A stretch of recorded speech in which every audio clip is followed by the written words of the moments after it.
warahmatullahi wabarakatuh. Waalaikumsalam warahmatullahi wabarakatuh. Perkenalkan, kami dari kelompok 2. Kami akan mempresentasikan hasil kerja dari kelompok kami dengan judul Solusi Mencegah Terjadinya Konflik Antar Umat Beragama. Pertama-tama, perkenalkan nama saya Dani Mawata dengan NIM F201009. Kemudian rekan saya Cornelia Maidara Putri Mahanani dengan NIM F201008. Kemudian Danis Amanda Agustina dengan NIM F20110. Kemudian Dela Monica F21011. Kemudian ada Dela Puspitasari dengan NIM F21012. Kemudian Devita Putri Anggraini dengan NIM F21013. Dan yang terakhir Dewari Parahita dengan NIM F21014.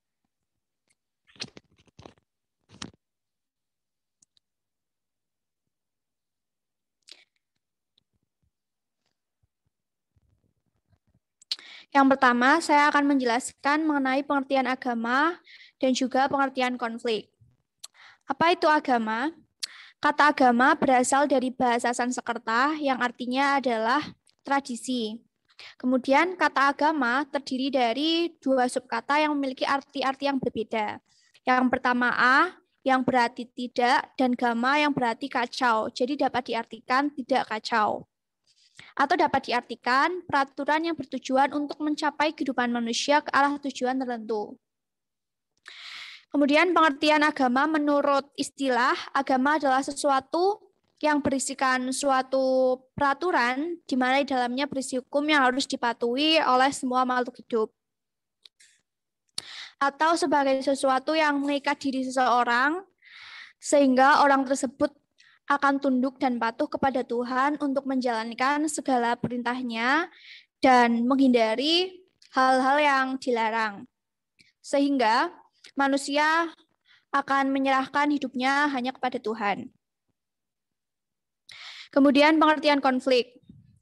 Konflik adalah perjuangan yang dilakukan oleh berbagai pihak untuk memperoleh hal-hal langka seperti nilai, status, kekuasaan, otoritas, dan lain sebagainya. Di mana tujuan dari mereka bertikai itu tidak hanya untuk memperoleh keuntungan, tetapi juga untuk menundukkan saingan dengan kekerasan atau ancaman. Terima kasih.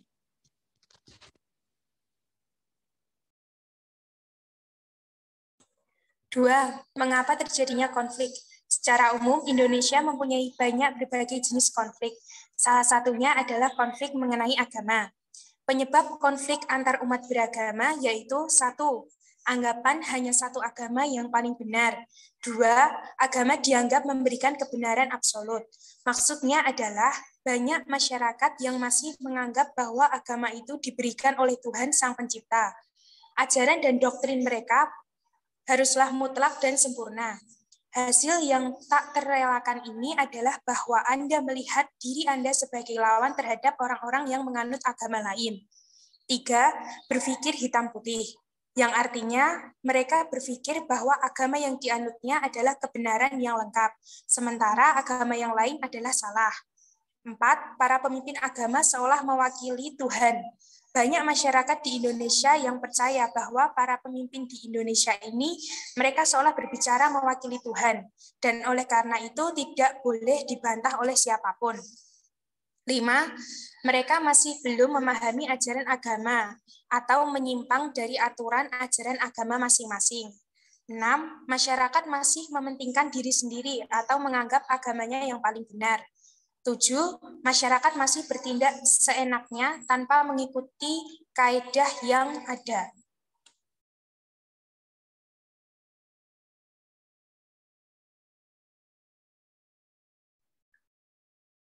Konflik agama di Poso. Konflik Poso adalah bagian dari konflik individu yang kemudian merembes lebih luas sampai menyentuh ke level agama.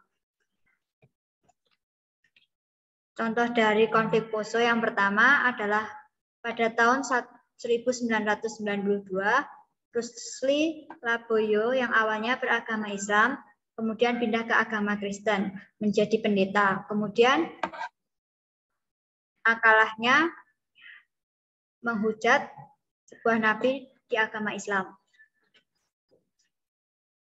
Konflik Poso yang kedua pada tahun 1995 terjadi peristiwa Malade. Peristiwa Malade ini adalah peristiwa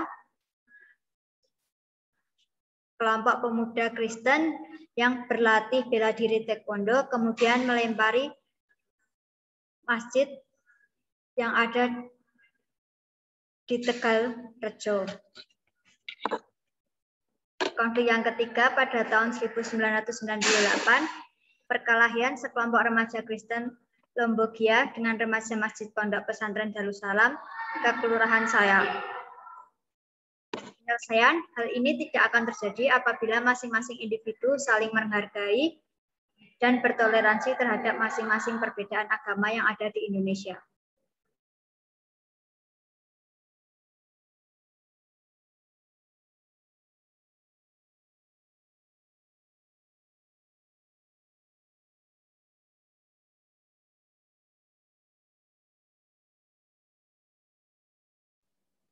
Konflik agama di Papua.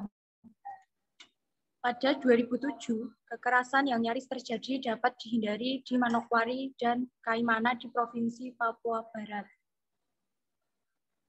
Tapi tetap saja ketegangan itu menyisakan perasaan sakit hari di kedua belah pihak.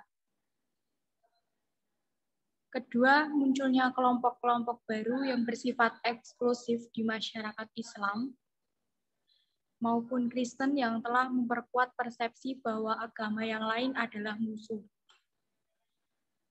Yang ketiga, dampak yang tidak hilang-hilang dari konflik Maluku dan pengaruh dari perkembangan di luar Papua. Penyelesaian konflik tersebut tidak akan terjadi apabila masing-masing individu menghargai perbedaan pendapat di Indonesia. Kemudian, jika ada suatu hal yang tidak sesuai dengan keinginan masing-masing individu, dibicarakan baik-baik terlebih dahulu, sehingga tidak terjadi kerusuhan yang nantinya akan menimbulkan perpecahan di dalam negara Indonesia.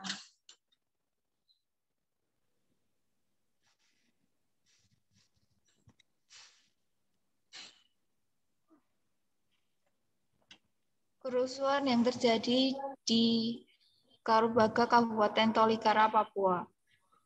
Pada saat perayaan Hari Raya Idul Fitri tanggal 17 Juli 2015, akibat dari kerusuhan tersebut, satu anak tewas tertembak di tempat. Satu buah musola, beberapa rumah, dan ruko warga dibakar massa. Dalam kasus Tolikara, konteks penting adalah kompleksitas dan kerentaan persoalan Papua pada umumnya. Kerentaan ini seperti biasa dilihat dalam beragam kasus-kasus non-agama lainnya di Papua. Kerap direspon oleh aparat keamanan secara represif dengan menggunakan senjata untuk melukai atau membunuh secara lebih khusus. Di Kabupaten Tolikara sendiri cukup rawan politik seperti tampak dalam konflik di sekitar Pilkada pada Februari 2015. Kronologis peristiwa tersebut bermula dari kedatangan sekelompok orang yang diduga berasal dari umat Gereja Injil di Indonesia ke Musola Baitul Mustaqim di Tolikara, Papua saat umat Islam menggelar sholat Id pada Jumat pagi 17 Juli. Mereka melakukan protes lantaran pengeras suara jemaah mengganggu acara yang juga tengah digelar umat GIDI. Menurut Ketua Persekutuan Gereja di Lembaga Injil di Indonesia, Roni, penyelesaian konflik itu tidak akan terjadi apabila masyarakat Papua mengikuti dan menjalankan perintah dari Divisi Humas Polri Kombes, sehingga tidak akan terjadi korban jiwa. Panglima Komando Daerah Militer Cendrawasih Mayor Jenderal Ignatius Yogo Triyono mendukung pendekatan dialog untuk mengatasi konflik di Papua. Selama ini pemerintah diketahui masih menggunakan pendekatan militer di tanah Papua. Eskalasi konflik di Papua terus terjadi dalam beberapa bulan terakhir. Tak hanya di Intan Jaya, kekerasan juga menyebar ke distrik lain seperti Kiwirok, Pegunungan Bintang. Menurut Yogo, konflik semakin sering terjadi karena kelompok kriminal bersenjata ingin menunjukkan eksistensi di Papua. Ia menyebut yang terjadi belakangan ini sudah bukan kerusuhan namun gangguan keamanan. Yogo mengatakan pendekatan dialog bisa digunakan di Papua sepanjang diletakkan dalam bingkai perdamaian dan Negara Kesatuan Republik Indonesia. Yogo juga mengatakan bahwa kami juga capek baku tembak terus karena pasukan kami juga menjadi korban bukan hanya dari kelompok kriminal bersenjata saja.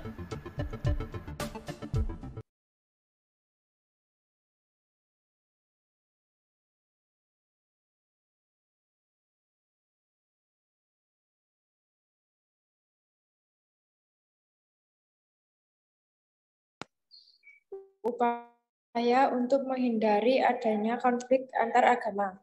1. Masyarakat harus mempunyai rasa penghormatan antara agama satu dengan yang lain. 2. Masyarakat harus mempererat tali persahabatan dan berusaha mengenal lebih jauh antara satu dengan yang lain. 3.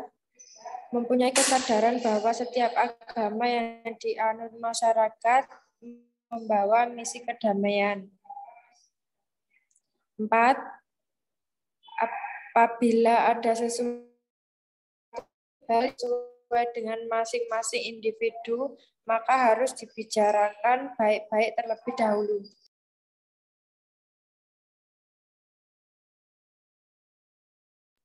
Kesimpulan, peranan agama berpengaruh bagi masyarakat sekitar supaya tidak muncul rasa mencurigai suatu agama tersebut dan hal itu dapat menumbuhkan kerukunan antar umat beragama. Konflik agama terjadi karena perbedaan konsep yang dijalankan oleh pemeluk agama itu sendiri. Munculnya penilaian satu kelompok dengan kelompok lain menjadi pemicu konflik umat beragama. Setiap orang boleh memiliki pendapat atau penilaian sendiri, tetapi alangkah baiknya kita tidak memprovokasi atau terprovokasi oleh orang lain, supaya konflik dapat berkurang. Kesimpulan yang dapat kita tarik dalam konflik antar umat beragama di Poso dan di Papua adalah, sebagai warga Indonesia, kita harus saling menghormati dan menghargai perbedaan agama yang ada. Kita harus menjunjung tinggi toleransi dan kepedulian sosial, supaya dapat tercapai kerukunan antar umat beragama.